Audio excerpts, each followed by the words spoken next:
Wait, can you even go over my head first? Can. Big enough. Oh, okay, can. It's really not comfortable, I mean, for anyone to have to go through this, to be honest, really.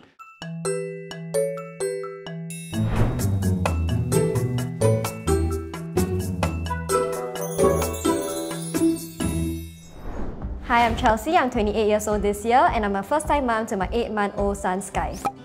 Hi, I'm Rochelle, a 20-year-old full-time university student. Motherhood is easy and natural, so what do you feel about it?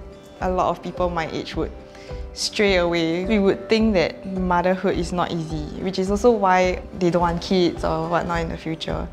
But personally, I grew up with a lot of kids surrounding me. Taking care of them and caring for them came very naturally for me. I personally want to start a family slightly younger than my peers would want to. Was it easy and natural for you? It's definitely not easy.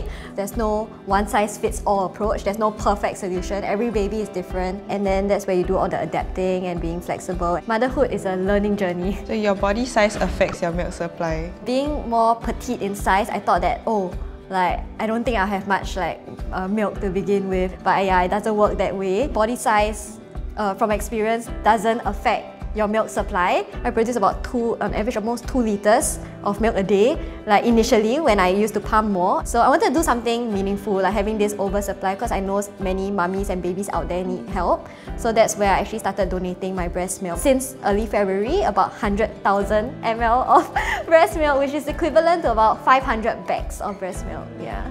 Breastfeeding makes your boobs sag. So far, no. I don't see it. It's up there still. If it ever happens, I'll let you know whether it does sag. Hi, I'm Cody, I'm 34 this year. I'm Pearline, I'm 35 this year. So we are expecting our first baby boy this coming Christmas. Hi, I'm Shunren, I'm 34 this year. Hi, I'm Jiamian, I'm 31 this year. And we are parent of 3 kids, 4 years old, 2 years old and 2 months old. So Shunren, how do you support your wife on her breastfeeding journey? Assembling breast pump bottles, I have to know how to do it, how to wash it. So we want to let the mother, our wife, recuperate as fast as we can, especially in the 1-month phase. Yeah. What I did try was to become a mental shield to provide the emotional support, because Jiami mentioned that initially the supply will be relatively low. And we hear a lot of horror stories of how unnecessary comments and pressure, on why your supply so low? When it creates this pressure, I think it's not very good for both the mum and the child. He was able to encourage me on in the journey. So he spoke words of encouragement to me. He told me, not to give up. It's okay. You can take a rest. I can leave some of the planning to him, and he will help to manage. How is your support system like for the both of you? I think having a community, being in a community is important. I'm very, very thankful that my in-laws and my parents will actually come and stay over with us when we need them especially. Really helps a lot when you have supportive bosses and colleagues. They were also encouraging me to how's your kid doing? How are you doing? After having kids, naturally your life will revolve around your kids.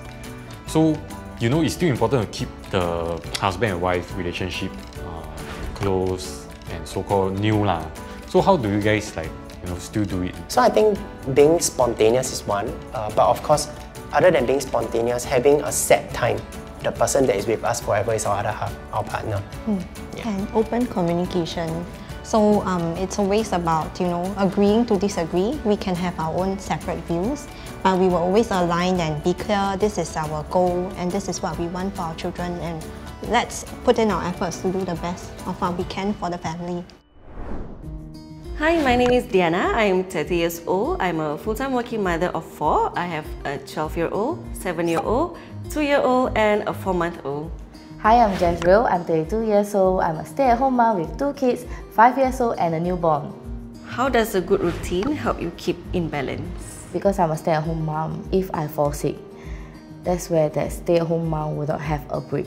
It's 24 hours with the kids and just the kids. So to keep it balanced, when you're well, you go out, find your friends. I can meet them for high tea, lunch, dinner. Then I will carry my baby and go lah. Maybe weekends, going to the park, maybe a short hike up Bukit Timah Bukit Timah Hill, yeah, something like that. That's nice because you like outdoor. Yeah, I like. You know. Can see, can hear. I prefer indoor, so I will go shopping mall. I can walk the whole day in the mall.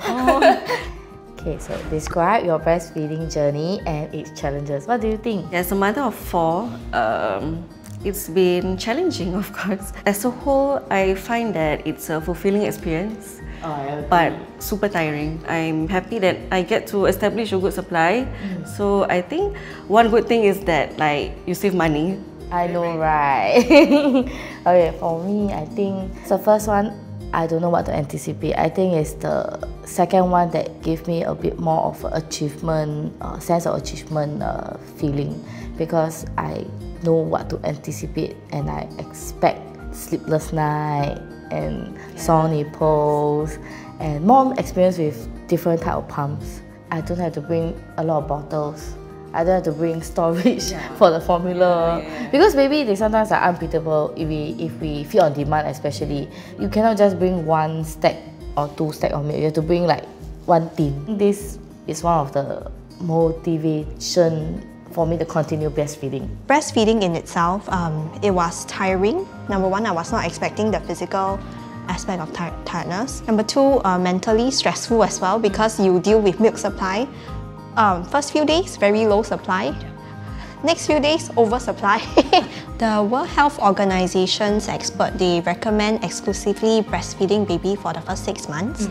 So to my mind, I was thinking, okay, at least for 6 months. That's the minimum target I'll hit. The times I actually really wanted to give up was when I faced engorgement and especially menstitis. It's physically, mentally and emotionally draining. It's actually more painful than my cesarean itself, but that's when you think about your child, you see your baby happy and well fed. He's my biggest motivation for me. I guess it brings us to this question, how important is it to pick a good breast pump? If you need to go on a short trip, you want something light and portable. I don't partake too much in the decision making of buying the breast pump, but we did had not a very good purchase. So my decision was to let go of that because I feel that you are going to be using the pump very, very often, right? Power of the suction that determines your yield at the end of the pump. And if it doesn't work, you will have painful nipple and it doesn't give you encouragement by seeing your yield keep going lesser so or little, right? so little, why not coming out? Good breast pumps would be the minimal number of parts. The lesser the parts, the easier our life is. After you pump, you have to wash, and then you have to dry it first, sterilize and whatnot. Like that already, one hour gone by, and then you have to prepare for the next pump already. Oh my god, so tiring. Correct. I agree.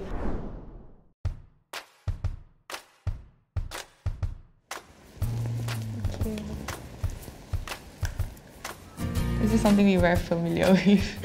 Yes. Do you know what is this? Yeah, why is there a cloth? Nothing cover. Must see how many parts, right? So this is our new and improved GoMini Plus electric breast pump. Based on our decades of breastfeeding research, it shows that baby suckling motion is not of a constant speed and pressure. For GoMini Plus, there's this rhythmic expression mode. There are 3 different variable rhythm to it. To test it out, you can actually first remove the funnel and then switch on the pump. You wanna try? So is this the... Oh, that's... Do we just really put it straight onto the Can I put it straight on? You Really? you can. Oh, okay. Oh, okay. I find that the number 1 is really very strong, so I find that it would be quite reliable. Yeah, if you have let down already, it's quite easy. Oh, okay. Down there is Oh yeah, actually the suction is very strong for such a small machine. Okay, it's okay for my palm, but I cannot imagine this on my boob. Yeah. It's quite amazing that mums have to go through this. It's really not comfortable, I mean, for anyone to have to go through this, to be honest, really. It's just not a nice feeling, to be honest. That's why she needs all the support she can get. Yes. It's a tough job. It's a tough job. It's very similar to what I experienced when I was latching, direct latching, yeah. The first thing I noticed about the pump when I hold it is it's really light. Yeah, so it's very good for going out. I like how it's rhythmic in that it doesn't feel very painful. Yeah. I like the design is quite sleek because some pumps, right, they were like so complicated, so many things, especially the number of parts. So I think this one, I think it's acceptable. I think this one quite soft, the silicone. Yeah, I think it will be comfortable. Yeah. Next one I like is actually this valve that comes with a flap. Oh, flap. Yeah, so you pull, you don't injure the valve here. Correct. I think it's very good that you can actually, it's so portable, it's so light. You can actually use a portable charger to charge it. Words of encouragement for fellow mummies. You have 9 months, so do more research on like breast pumps, educate yourself on the topic of breastfeeding. Follow whatever your body tells you to do it. You can listen to opinion, improvise from them, and then find the best way for yourself. Keep going. You can do it. I think no matter what comes along, always believe that you have the inner strength to go through it. Trust in yourself that, you know, even though it's very tiring, you feel like you cannot wake up, you have it in you to care for another being, and you will find that there's a lot of satisfaction in that as well.